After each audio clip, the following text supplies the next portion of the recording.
వరంగల్ జిల్లా నర్సంపేటలో కొత్త medical college general ఆసుపత్రి సెప్టెంబర్ 1 నుండి ప్రజలకు పూర్తిస్థాయి వైద్య సేవలు అందించబోతోంది. నర్సంపేట అశోక్ నగర్ దామెర చెరువు సమీపంలో నిర్మించిన కొత్త మెడికల్ కాలేజ్ జనరల్ ఆసుపత్రిలో ఇకపై ఎమర్జెన్సీ ఇన్పేషెంట్ సేవలు, అవుట్ పేషెంట్ సేవలు ప్రారంభం కానున్నాయి. ఆసుపత్రి సూపరింటెండెంట్ డాక్టర్ కిషన్ మీడియాతో మాట్లాడుతూ అత్యాధునిక వైద్య పరికరాలు, అత్యవసర వైద్య విభాగం, ల్యాబ్, సిటీ స్కాన్ వంటి సదుపాయాలు 24 గంటలు అందుబాటులో ఉంటాయని తెలిపారు. దీంతో నర్సంపేట పట్టణంతో పాటు పరిసర ప్రాంతాల ప్రజలకు మెరుగైన వైద్య సదుపాయాలు చేరువ కానున్నాయి.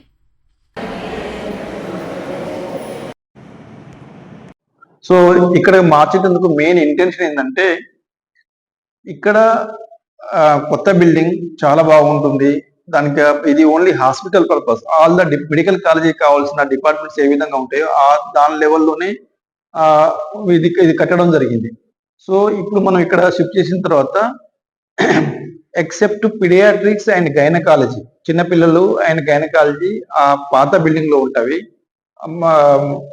మిగతా అన్ని డిపార్ట్మెంట్స్ అన్ని ఇక్కడ కంప్లీట్ గా ఐపీ సేవలన్నీ ఈ డిపార్ట్మెంట్ నుండి చేయడం జరుగుతుంది. సో దీంట్లో జనరల్ మెడిసిన్ ఉంటుంది, జనరల్ సర్జరీ ఉంటుంది, ఆర్థోపెడిక్స్ ఉంటుంది, ఈఎన్టీ ఉంటుంది, ఆప్థాల్మాలజీ ఉంటుంది, దాని తర్వాత డెర్మటాలజీ అండ్ సైకియాట్రీ. ఈ అన్ని డిపార్ట్మెంట్స్ కావాల్సిన వార్డ్స్ అన్ని ఆల్రెడీ మన దగ్గర ఇక్కడ 140 బెడ్స్ ఉన్నాయి. 140 బెడ్స్ కావాల్సిన అన్ని మనం రెడీ చేసి పెట్టేశాము. మనకి కొద్దిగా ఇంతకుముందు స్టాఫ్ నర్సుల ప్రాబ్లం కొరత ఉంది చాలా. మెయిన్ ప్రాబ్లం ఏంటంటే ఎందుకు ఇన్ని రోజులు షిఫ్ట్ చేయలేదంటే స్టాఫ్ నర్సులు లేకపోవడం వల్ల షిఫ్ట్ చేయడం జరగలేదు, షిఫ్ట్ చేయలేదు. సో మన డిఎంఈ గారిని రిక్వెస్ట్ చేయడం వల్ల డిఎంఈ గారు కొత్తగూడెం నుంచి ఒక 10 మంది స్టాఫ్ నర్సులు పంపించడం జరిగింది. తర్వాత ఇది వర్ధనపేట నుంచి ఒక 10 మంది రావడం జరిగింది. సో మనకి 20 మెంబర్స్ బయట నుంచి వచ్చారు. ఇంకొక 15 మంది మహబూబాద్ నుంచి కూడా స్టాఫ్ నర్సులు వస్తారు మనకి. సో ఇప్పుడు స్టాఫ్ నర్సుల కొరత కూడా తగ్గింది కనుక మనం పేషెంట్ ని చాలా మంచి ట్రీట్మెంట్ ఇవ్వచ్చు. చాలా స్టాఫ్ నర్స్ చాలా మంది ఉన్నారు అండ్ క్లినికల్ డాక్టర్స్, అన్ని డిపార్ట్మెంట్ సంబంధించిన డాక్టర్స్ అందరూ ఉన్నారు మనకి. సో పేషెంట్ కి మంచి ట్రీట్మెంట్ జరుగుతుందని చెప్పేసి ఇక్కడ షిఫ్ట్ చేయడం జరుగుతుందండి. అండ్ ఇప్పుడు ఇంతకుముందు మన దగ్గర సిటీ స్కాన్ లేదు. ఇక్కడ ఇప్పుడు క్యాజువాలిటీ ఇక్కడ పెట్టంగానే సిటీ స్కాన్ కూడా మనకి ఇక్కడే రీసెంట్ ఇప్పుడు స్టార్ట్ చేస్తాము. సో ఏమైనా హెడ్ ఇంజరీ ఉన్నా కానీ ఇమీడియట్ గా పేషెంట్ తీసుకెళ్లి సిటీ స్కాన్ ఇక్కడ చేయించుకోవడం, ఏమైనా ప్రాబ్లం ఉంటే పేషెంట్ ఒకవేళ సీరియస్ గా ఉంటే ఎక్కడైనా రిఫర్ చేయడం, లేని పక్షంలో కొద్దిగా ఇక్కడే ట్రీట్ చేయడం కూడా మనం చేసుకోవచ్చు అండి. ఇది ఒక మెయిన్ అడ్వాంటేజ్ మనకి. పేషెంట్ కి సిటీ స్కాన్ కొరకే మనకి వరంగల్ షిఫ్ట్ చేయడం, ట్రాన్స్పోర్ట్ చేయడం కానీ రిఫర్ చేయడం కానీ అట్లాంటివి జరగదు. అది ఒక మెయిన్ అడ్వాంటేజ్ మనకి ఒకటి. అతి త్వరలో సిటీ మనకి అల్ట్రాసౌండ్ కూడా వస్తుంది. మనకి ఇక్కడికి అల్ట్రాసౌండ్ మిషన్ కూడా వస్తుంది. అల్ట్రాసౌండ్ ఇంత ముందు ఇప్పుడు టీహెబ్ లో పంపించే వాళ్ళం, అది కాస్త అల్ట్రాసౌండ్ అది ఇక్కడే చేయడం కూడా అవుతుందండి. అండ్ మెయిన్ సెంట్రల్ ల్యాబొరేటరీ ఒకటి ల్యాబ్. ఇప్పుడు ఇక్కడ వచ్చిన పేషెంట్ ని ఇంతకుముందు శాంపుల్ తీసేసుకొని అన్ని టీహెబ్ కు పంపించడం కానీ లేకుంటే పాత హాస్పిటల్లో ఉన్న ల్యాబ్ పంపించడం జరిగేది. ఇప్పుడు అట్లా కాకుండా ఒక biochemistry, pathology and microbiology 3 departments laboratory సంబంధించినవి. ఈ 3 డిపార్ట్మెంట్స్ ని కోఆర్డినేట్ చేసుకుని సెంట్రల్ ల్యాబొరేటరీ అనేది స్టార్ట్ చేశాం. 24 అవర్స్ అని చెప్పేసి ఈ కొత్త బ్లాక్ లో 24 అవర్స్ ల్యాబొరేటరీ ఉంటుంది. పేషెంట్ రాగానే శాంపుల్ తీసుకోవడము, అది కన్సర్న్ డిపార్ట్మెంట్ కి వాళ్ళు తీసుకొని వాళ్ళు శాంపుల్ ప్రాసెస్ చేసి రిపోర్ట్ ఇమీడియట్ గా వితిన్ అవర్స్ లో పేషెంట్ కి రిపోర్ట్ ఇవ్వడం జరుగుతుందండి. సో ఆ విధంగా సెంట్రల్ ల్యాబొరేటరీ కూడా ఎస్టాబ్లిష్ చేసేస్తున్నాము. దానికి కావాల్సిన టెక్నీషియన్ తక్కువ మంది ఉన్నారు, అయినా కానీ ఉన్న వాళ్ళతోని కొద్దిగా కోఆర్డినేట్ చేసేసుకొని డాక్టర్స్ కానీ పీజీస్ కానీ వాళ్ళతో కోఆర్డినేట్ చేసుకొని సెంట్రల్ ల్యాబొరేటరీ కూడా రన్ అయ్యేటట్టుగా ప్లాన్ చేసేసుకొని ఈ హాస్పిటల్ ని అక్కడి నుంచి in patient and emergency services ని ఇక్కడ షిఫ్ట్ చేయడం జరుగుతుందండి. దీనివల్ల చుట్టుపక్కల ప్రజలకి చాలా ఈ అట్మాస్ఫియర్ చాలా బాగుంటుంది. ఇంకోటి అక్కడ బిల్డింగ్ అది శిథిలావస్థలో ఉంది చాలా వరకు. మొన్న ఒకసారి అది పై పెచ్చు కూడా ఊడి కింద పడింది. సో అట్లాంటి ఏమైనా పేషెంట్ మీద ఏమైనా పడి ఏమైనా దెబ్బలు తగిలినా కానీ చాలా ప్రాబ్లం అవుతుందని చెప్పేసి అది అన్ని మనసులో పెట్టుకొని ఇక్కడ కొత్త దానికి షిఫ్ట్ చేయడం అవుతుంది. కొత్తది చాలా బాగుంది. 140 బెడ్స్ ఉన్నాయి మనకి.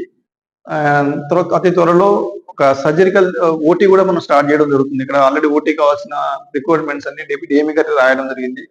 వాళ్ళు వితిన్ 1-2 months లో ఓటీ కావాల్సిన అన్ని మనకి ఇస్తారు. అప్పుడు ఫుల్ ఫ్లెడ్జ్ ఆపరేషన్ థియేటర్ కూడా ఈ హాస్పిటల్లోనే స్టార్ట్ అవుతుంది. ప్రస్తుతానికైతే పాత హాస్పిటల్లోనే గైనకాలజీ సంబంధించిన ఆపరేషన్స్ అన్ని అక్కడే అవుతున్నాయి. ఏమైనా ఎమర్జెన్సీ ఆపరేషన్స్ ఉన్నా కానీ అక్కడ పోయి చేసుకోవడం జరుగుతుందండి. సో దాని అవన్నీ బేస్ చేసుకొని మేము ఈ కొత్త హాస్పిటల్లో షిఫ్ట్ చేస్తున్నాము. ఇది సోమవారం 1 సెప్టెంబర్ నుంచి కొత్త హాస్పిటల్ షిఫ్ట్ చేయడం జరుగుతుందండి. 1 సెప్టెంబర్ నుంచి కంప్లీట్ గా క్యాజువాలిటీ అండ్ ఇన్ పేషెంట్స్ అందరినీ డయాలసిస్ అక్కడే ఉంటుంది.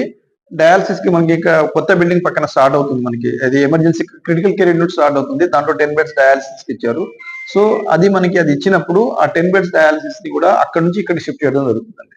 ఆ బ్లాక్ మనకి డిసెంబర్ కల్లా హ్యాండ్ ఓవర్ చేస్తామని చెప్పారు. డిసెంబర్ కల్లా హ్యాండ్ ఓవర్ చేస్తే అన్ని క్రిటికల్ కేర్ ఎమర్జెన్సీస్ అన్ని ఆ బ్లాక్ లోనే పెట్టడం అవుతుంది. అది 50 బెడెడ్ హాస్పిటల్ అది. వాళ్ళు విత్ ఆల్ ద ఎక్విప్మెంట్స్ వాళ్ళు ఇస్తారు. సో ఆ 50 బెడ్ హాస్పిటల్లో ఎమర్జెన్సీ కేర్ అన్ని ఆల్ గైనకాలజీ ఎమర్జెన్సీస్ కానీ, ఆర్థోపెడిక్ ఎమర్జెన్సీస్ కానీ, సర్జరీ కానీ అండ్ డయాలసిస్ కానీ అవన్నీ క్రిటికల్ కేర్ లో పెట్టేసి కావాల్సిన డాక్టర్స్ అన్ని వాళ్ళే సమకూరుస్తారు. ఇన్స్ట్రుమెంట్స్ అన్ని వాళ్ళే అయ్యి ఉంటాయి కనుక సో మనకి ఎమర్జెన్సీ పక్కన ఉంటుంది, ఇక్కడ క్యాజువాలిటీ ఉంటుంది, పైన ఇన్ పేషెంట్ ఉంటారు. ఇదంతా ఒకే క్యాంపస్ లో ఉంటారు.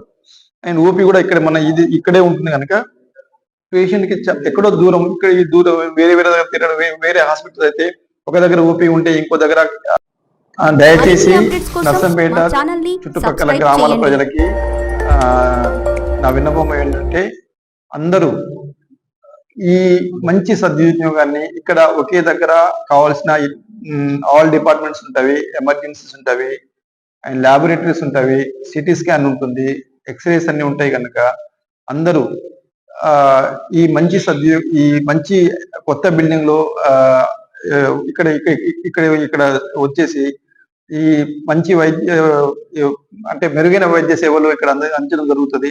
దాన్ని మీరు సద్వినియోగం చేసుకోవాలని చెప్పేసి నేను మీరు కోరుకుంటున్నాను. అదే విధంగా వచ్చేటప్పుడు తప్పకుండా ప్రతి ఒక్కరు ఆధార్ కార్డ్ తీసుకుని రావాలని చెప్పేసి నా మెయిన్ తప్పకుండా ఆధార్ కార్డ్ తీసుకుని రావాలని చెప్పేసి చెప్తున్నాను అండి. వితౌట్ ఆధార్ కార్డ్ అయితే అక్కడ ఓపెన్ కాదు.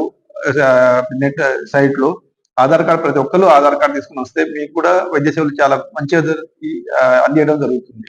అది ఒకటి కొద్దిగా గుర్తుంచుకుని తీసుకురాగలని కోరుకుంటున్నాను.